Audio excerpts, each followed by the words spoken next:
Un mouvement peut faire la différence. Un mouvement peut effacer toutes les différences. Un mouvement peut libérer toute une génération.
Donc, ça se dit comme suit. L'administration de la ville, comme tous les gouvernements, se fout complètement de notre gueule et n'a aucun respect, autant pour les militants et militantes que pour ces travailleurs et travailleuses. Bien que le profilage politique a toujours été de mise, depuis le printemps érable et surtout depuis l'escalade des moyens de pression par les employés municipaux, le Marc Sodère, son prédécesseur et le SPVM nous en ont fait des démonstrations flagrantes et grossières. D'un côté, un certain type de manifestants et manifestantes se font matraquer, poivrés et arrêtés massivement pour avoir osé mettre un pied dans la rue. De même, un certain type d'employés municipaux se font sanctionner, blâmer, virer et accuser criminellement pour avoir osé défendre leurs droits. Et de l'autre côté, toute une clique d'élus corrompus se pavanant dans leur club privé et leurs dîners somptueux se comportant devant le juge Charbonneau, évitant toute accusation et tout blâme, et ont ensuite le culot de nous demander de nous serrer la ceinture. On nous rappelle constamment que le Québec est une société de droit, alors que notre système de justice a clairement deux poids, deux mesures. Un système de répression pour ceux et celles qui essaient de faire clairement valoir leurs droits, et un système de permission pour une aristocratie de corrompus qui les violent. Tous et toutes devraient avoir le droit de manifester à Montréal au lieu de laisser la police le pouvoir arbitraire de décider des causes qu'elle réprime selon ses propres convictions politiques, ce qui va à l'encontre des principes de base de toute soi-disant démocratie qui se respectent un tant soit peu.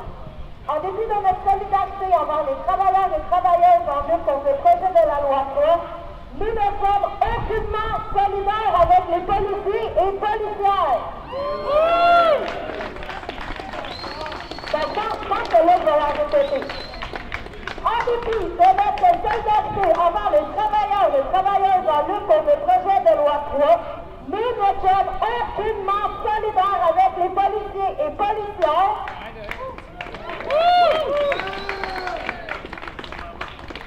qui, eux, n'ont jamais montré la moindre solidarité à notre égard. Les flics préfèrent assumer leur rôle politique en réprimant sévèrement les militantes et militants de gauche et désormais pas mal n'importe quel individu qui se retrouve dans leur chemin au mauvais moment.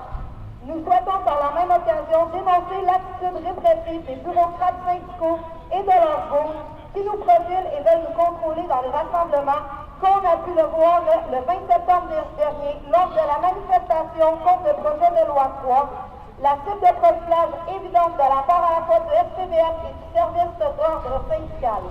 Nous soutenons et encourageons les actions militantes des syndiqués et nous ne souhaitons évidemment aucune répression, quelle qu'elle soit, mais la complicité tactique des flics avec les récents moyens de pression des employés municipaux prouve une fois de plus l'existence d'un profilage politique. Cet incident, loin d'être isolé, rappelle l'importance de lutter contre cette forme d'oppression visant systématiquement des groupes qui sont, pour la plupart, déjà marginalisés.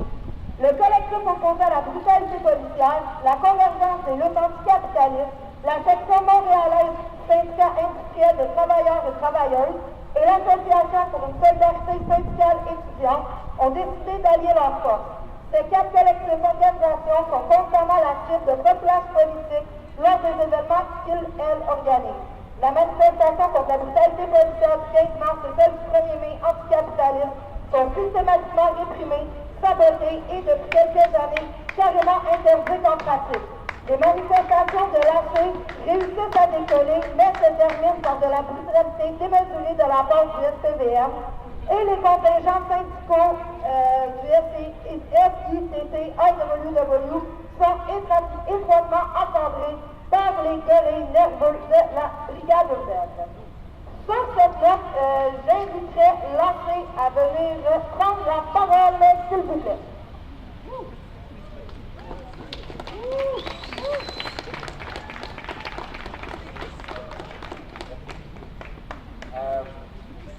La philosophie de militance de la CIC, c'est le syndicalisme de combat.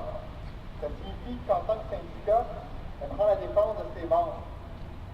C'est pour ça que la lutte étudiante dépasse largement la question de la gratuité scolaire. On ne se bat pas contre un rapace pour se livrer en pâture à un autre. Ça signifie aussi qu'en tant qu'association combative, la CIC doit établir un rapport de force envers le pouvoir de l'oppresse. Les actions s'inscrivent donc dans un contexte plus large de lutte à l'oppression. Et elle est solidaire. Le projet de loi 3 n'est pas seulement une attaque envers les employés municipaux, c'est aussi une attaque envers tous les salariés et futurs salariés du Québec. Ce nivellement vers le bas de nos conditions de travail qui va nous affecter tous et toutes. On a le devoir moral de souligner notre solidarité à leur droit à un régime de retraite décent, ainsi que de lutter ardemment à leur côté de faire reculer le gouvernement du Québec.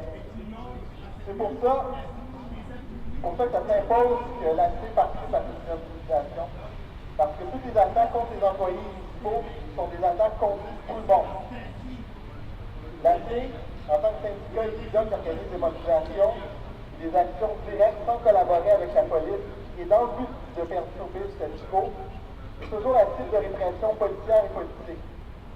Cette répression que nous dénonçons aujourd'hui, et cette répression dont sont la cible des militants du COPP, de la classe, de l'IWW, de la C, les militants de la gauche progressiste radicale. Cette répression prend plusieurs formes. L'intervention policière plus fréquente lors de mobilisations militantes jusqu'à des arrestations de masse. Lors de ces arrestations-là, la violence de la police prend des formes qu'on s'attendait à voir plutôt dans des organisations criminelles.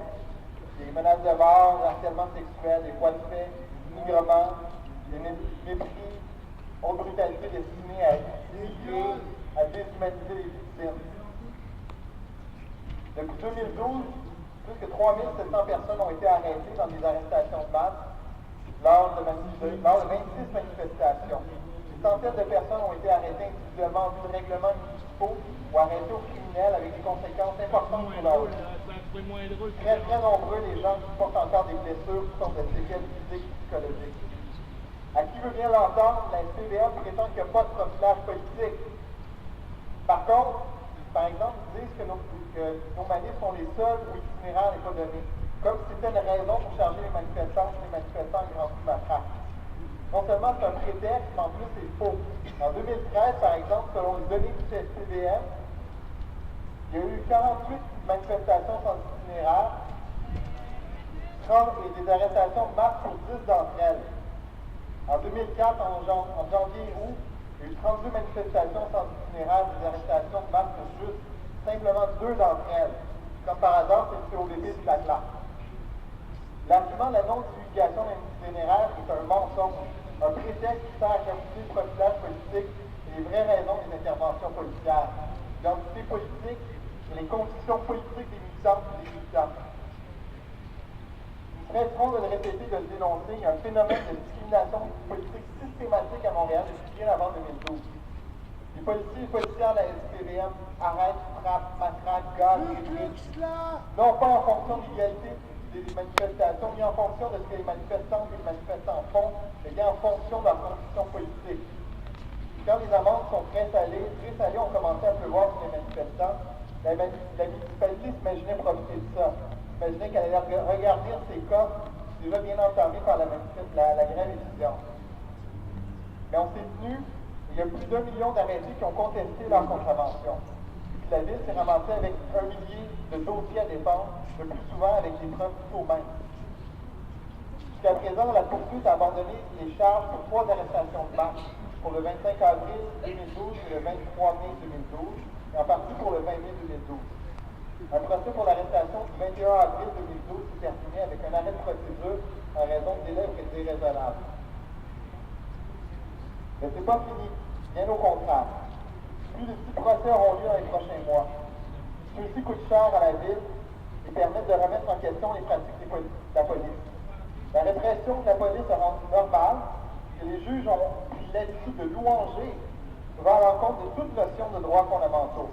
On doit lever le voile sur les contradictions des magistrats, sur les pratiques douteuses de plusieurs procureurs. On doit le faire ici, devant l'hôtel de ville, et on doit le faire sur toutes les tribunes qui sont accessibles, incluant les cours. La lutte dans la sphère juridique ne doit pas prendre le dessus sur la lutte politique. Pas celle qui joue dans les institutions, mais celle dans la rue. Le droit de manifester sans limitation imposée par la loi ne s'obtient pas devant les tribunaux. Le droit de ne pas faire de simple parade ne s'obtient pas par les juges dont le rôle est de maintenir le statu quo. Le droit de manifester s'obtient par la pratique, en refusant jour après jour de se soumettre aux rituels de manifestation, en refusant de se soumettre à des listes. La lutte judiciaire joue un rôle important dans la lutte politique. Contester est toujours une option contre une amende ou une accusation injuste. Il importe qu'on continue à se donner les ressources pour combattre. Le comité légal de la CIE est là pour venir en aide à toutes les victimes de la répression policière dans le cadre de la lutte étudiante, qu'elles soient membres ou non de la CIE, qu'elles soient ou non étudiantes.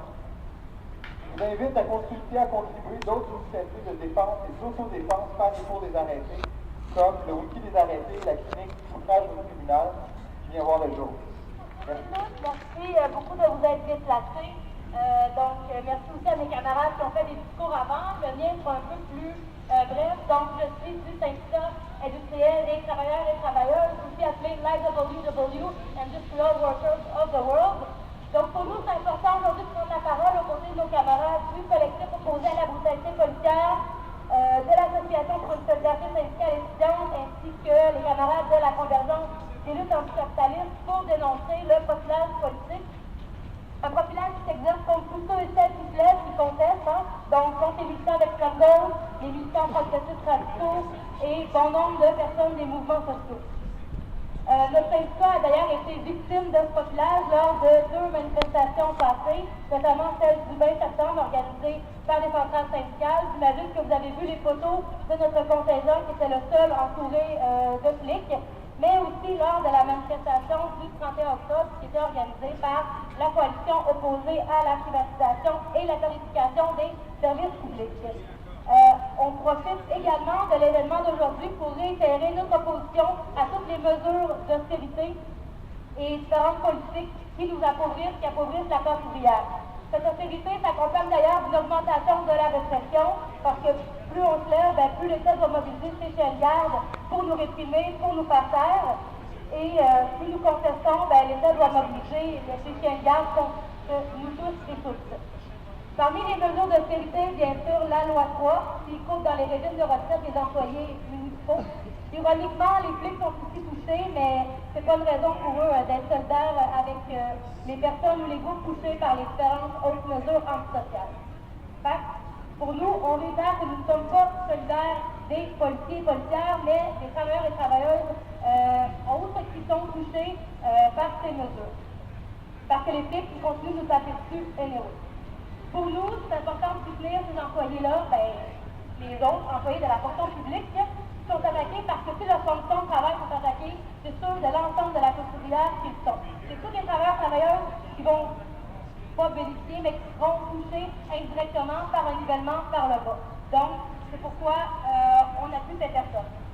On dénonce également le fait que la loi 3 a été imposée, donc sans possibilité de négociation.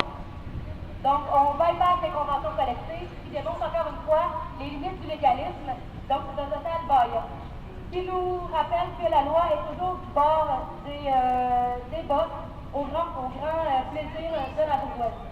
Donc, pour nous, c'est en se mobilisant de façon collective, c'est en prenant la route, c'est par l'action directe qu'on peut obtenir des gains, c'est par la solidarité de classe. Donc, on lance pas, on continue, on voit dans le temps, manifestation qui s'en vient. mais notamment le 1er mai 2015 où nous serons en grève générale. Merci. Alors, on est réunis ce soir pour protester, a priori, techniquement, contre le profilage politique et contre le projet de loi 3 concernant la réforme des plans de retraite des employés municipaux, y compris celle des charmantes petites bêtes du SPVM qui nous observe en chien de faïence dans le décor ce soir. Mais j'aimerais profiter de l'occasion au nom de la CAQ et en mon nom propre. Ça va tuer le même? Ben oui, fantastique. Donc, pour ouvrir un peu la discussion sur ces deux tableaux et pour nous inviter à aller un peu plus loin, si possible, dans la réflexion.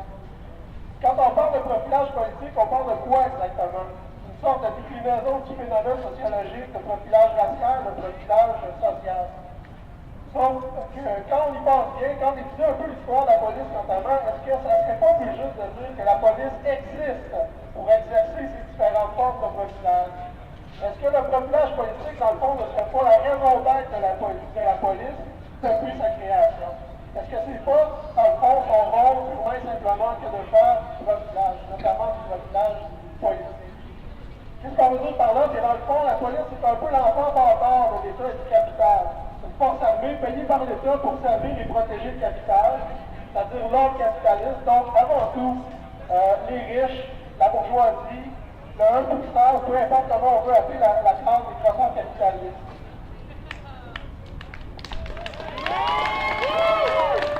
La police est donc une force armée qui détient le monopole de la violence, pour employer l'expression consacrée, soi-disant légitime, qui est payée pour garder les pauvres à vue, pour les garder à distance, pour les empêcher de contester les inégalités qui les touchent, pour les réprimer et éventuellement pour les mettre en garde. Quand ils écartent la loi de la justice bourgeoise. Ne cherchez pas du monde riche en prison, il n'y en a pas. Il n'y en a pratiquement pas. Il y a juste du monde pauvre en prison qui sont parfois forcés de s'écarter de la loi, ne serait-ce que pour survivre pour des raisons d'ordre systémique. Pareillement, lorsqu'on conteste un peu trop, ou un peu trop concrètement, leur politique sociale, économique, capitaliste, parce qu'on sort de la contestation strictement symbolique, on trouve toujours la police sur notre chemin. Fait que quand on parle de s'opposer au profilage politique, pour être cohérent avec une analyse radicale à la fois du système économique, du système capitaliste, et du rôle de la police dans ce système-là, c'est pas seulement aux manifestations anecdotiques de profilage qu'il faut s'opposer, aux incidents isolés, bien sûr, il faut s'y opposer. En même temps, c'est la légitimité même de la police, l'existence même de la police, telle qu'on la connaît, du moins qu'il faut questionner et contester. Je vais même en fait en parler maintenant du projet de loi 3, et de l'austérité en général, du programme d'austérité. Suivant la même logique que je viens d'exposer, ce que je viens d'exposer là, il ne suffit pas de rejeter le projet de loi 3, si on ne rejette pas en même temps toutes les lois et toutes les institutions qui renforcent et qui perpétuent les inégalités. D'abord, pour mettre une chose au clair, l'austérité, c'est la conclusion logique du système capitaliste. Ça n'existe pas en dehors du système capitaliste, ça en constitue une part intégrale. C'est une phase parmi d'autres du processus capitaliste. Il y a toujours de l'austérité quelque part, il y a toujours quelqu'un quelque part qui souffre de l'austérité parce que la richesse est accumulée ailleurs. Là, on parle surtout, surtout parce que c'est la classe moyenne qui est touchée. On en parlait il y a 2 ans. Il y a toujours une minorité qui cherche toujours à s'enrichir davantage en concentrant la richesse. Comme la richesse est limitée, il faut aller la chercher là où elle se trouve. Dans une société où l'État assume un certain rôle de protection de la citoyenneté, où il y a ce qu'on appelle un filet social, pour les capitalistes, il y a là de la richesse à aller s'accaparer dans l'État. La richesse publique à privatiser. Comme l'écrasante majorité des politiciens, comme ceux qui se rassemblent ici ce soir, la classe politique en général est directement au service des intérêts capitalistes. On voit qu'est-ce que ça donne. Évidemment, ce processus-là se fait au dépend de la population. En premier lieu, au dépend des plus pauvres et des exclus. Mais inévitablement, le même processus vient gruger les acquis de la classe moyenne. Les travailleurs et les travailleuses qui, au cours, grosso modo, des 100 dernières années, ont réussi à améliorer par la lutte, il faut le mentionner, des luttes acharnées, des luttes dures. Tout sont symboliques. Leur condition matérielle. Au moins, dans la deuxième partie du 20e siècle, une grande partie de la classe ouvrière, du moins en Occident, a atteint un degré de privilège important par rapport à d'autres femmes de la classe ouvrière qui sont toujours exclus de la richesse ou du système de privilèges. C'est à ce stade-là du processus capitaliste que nous en sommes un peu partout en Occident, comme au Canada ou au Québec, ça ne fait pas exception, comme on l'a vu en Grèce, au Portugal, en Irlande, un peu partout, en Europe. Le démantèlement du filet social sous prétexte par la suite du règlement de la dette publique est le processus inverse à la lutte qui a permis à une importante partie du prolétariat d'améliorer ses conditions matérielles. Par contre, tout ça nous amène à nous interroger sur le sens de la solidarité. On voit que l'actuelle levée de bouclier contre l'austérité est notamment menée par des forces qui sont habituellement plutôt silencieuses devant la misère des exclus et qui en sont parfois même carrément complices. Le Front commun syndical qui s'est récemment formé nous demande même de nous solidariser avec la police, qui est la principale force de répression des mouvements de solidarité, des mouvements sociaux en général et de la classe ouvrière aussi tout au long de notre histoire. On vous demande carrément de vous solidariser avec ceux qui nous battent, qui nous répriment, qui cassent nos mouvements, qui sont instrumentalisés pour casser nos mouvements et qui nous mettent en case quand on se penche pour vrai, c'est-à-dire quand on sort de la contestation strictement symbolique. On sait quand on demande la permission de gentiment, quand on sait d'où ce qu'on part et où c'est qu'on s'en va, c'est correct. Quand on obéit passivement, quand on fait ce qu'on nous dit faire, tout est correct. Mais du moment qu'on passe de la contestation symbolique et obéissante à la contestation concrète et désobéissante, quand on s'engage notamment contre le système capitaliste ou contre la brutalité policière, ben là, c'est tout dans le chemin. À ce moment-là, je vous parle, vous envoie un message, je vous arrête, et je vous arrive.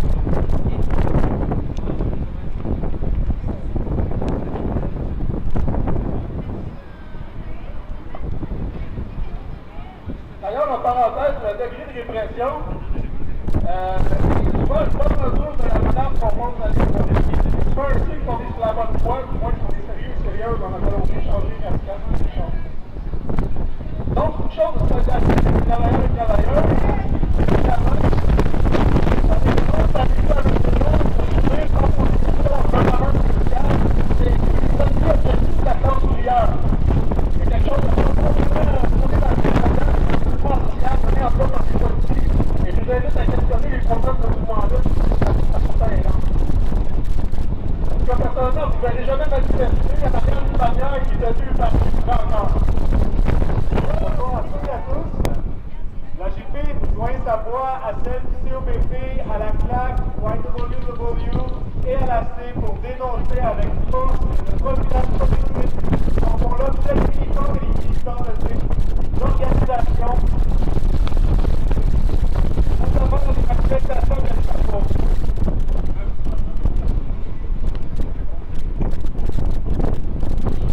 Comme pour le profilage racial et le profilage social, on peut dire qu'on peut parler de profilage politique lorsque certains individus font l'objet de pratiques répressives en fonction de leur identité politique réelle ou perçue et des stéréotypes que l'on y rattache, et non en fonction des gestes qu'ils posent. Cette notion questionne l'arrestation de militants et de militantes qui n'ont conscience que l'aucune infraction qui peut agir de manière proportionnée à l'égard de ceux qui violent la loi. À cet égard, l'application sélective par le SPVM du règlement sur la prévention des troubles de la paix, de la sécurité, de l'ordre public et sur l'utilisation du domaine public, mieux connu évidemment sous le nom de règlement P6, depuis sa modification en mai 2012 est évocatrice. Parmi l'ensemble des groupes refusant de divulguer leur itinéraire aux forces de l'ordre, seuls certains sont effectivement empêchés de manifester.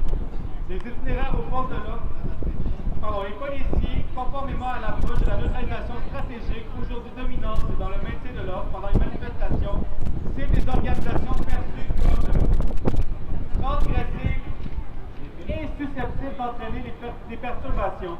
Le règlement P6 apparaît alors comme un instrument qu'ils peuvent mobiliser ou non à leur discrétion selon la foule à laquelle ils font face.